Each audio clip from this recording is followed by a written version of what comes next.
But we begin with Donald Trump's running mate, Mike Pence, addressing the Values Voter Summit in Washington. Governor Pence working to energize religious conservatives who question the authenticity of Mr. Trump's Presbyterian faith. Governor today attempting to put those questions to rest and win over the crucial constituency for the Republican ticket come November. Kristen Fisher is there live at the Values Voter Summit in Washington with the latest. Hey, Kristen. Hey, Arthel. Yeah, Mike Pence has had a very busy day. It started here at the Values Voter Summit, where he came out very strong against abortion. He said that a Trump-Pence administration will send Roe v. Wade to the ash heap of history. And then Pence ended the day in Virginia, where he took on one of the issues that has been dogging Trump the most in recent days, his praise of Russian President Vladimir Putin. Pence tried to explain it by saying that those comments were not an endorsement of Putin, but rather an indictment of President Obama. Listen to this.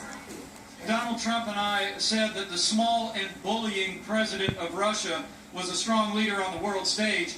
That wasn't an endorsement of Vladimir Putin. That was an indictment of the weak and feckless leadership of this president and your running mate. As for Trump, he spent the day in St. Louis attending the funeral of conservative icon Phyllis Schlafly, but that hasn't stopped him from responding to Clinton's remarks, where she lumped half of his supporters into that so-called basket of deplorables, which, by the way, is still one of the top trends on Twitter, and it has been all day. Trump says Clinton just made the worst mistake of the entire political season, and that, quote, for the first time in a long time, her true feelings came out, showing bigotry and hatred for millions of Americans.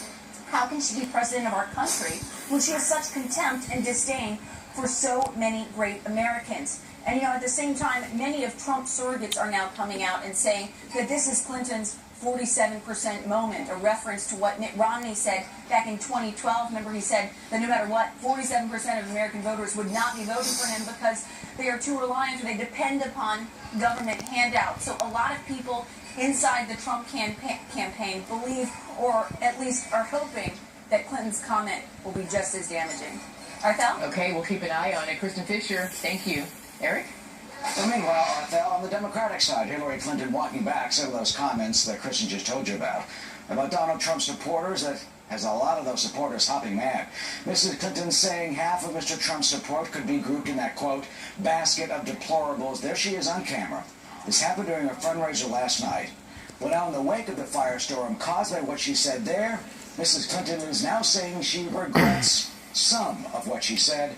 Brian Ennis is live in the New York City newsroom with more details on that. Hi, Brian. Hi, Eric. Well, this afternoon, Hillary Clinton issued the following, walking back, can't necessarily call it a full-blown apology, after she said half of Trump supporters belong in a, quote, basket of deplorables. It reads in part, quote, last night I was grossly generalistic, and that's never a good idea. I regret saying half.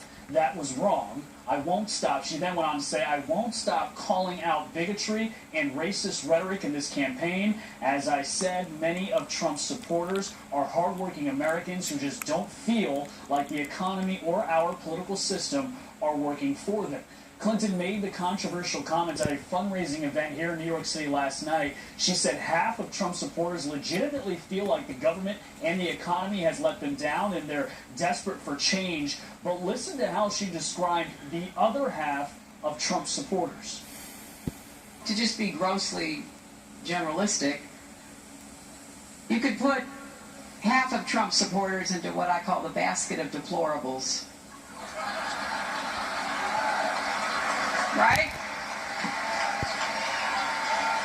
The racist, sexist, homophobic, xenophobic, Islamophobic, you name it.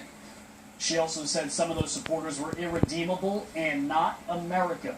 Clinton's apology comes after her running mate Tim Kaine told the Washington Post earlier today he did not believe that Clinton needed to apologize for her comments, saying, quote, she was generalizing and saying there are some of his supporters we'll never get because they're motivated by some dark motives, but there are other supporters that have legitimate concerns and questions about the economy, and we've got to speak to them in the campaign. And even to the extent that they vote against us, we still have to respond to their concerns if we have the opportunity to govern. Important to note, this isn't the first time she's referenced some Trump supporters as the deplorables. Hillary made the same comment in an Israeli TV interview on Thursday, and Politico reports she's been saying this line behind closed doors for weeks. Eric? All right, Ryan, we'll see how the Trump supporters continue to react to her comments. Thank you.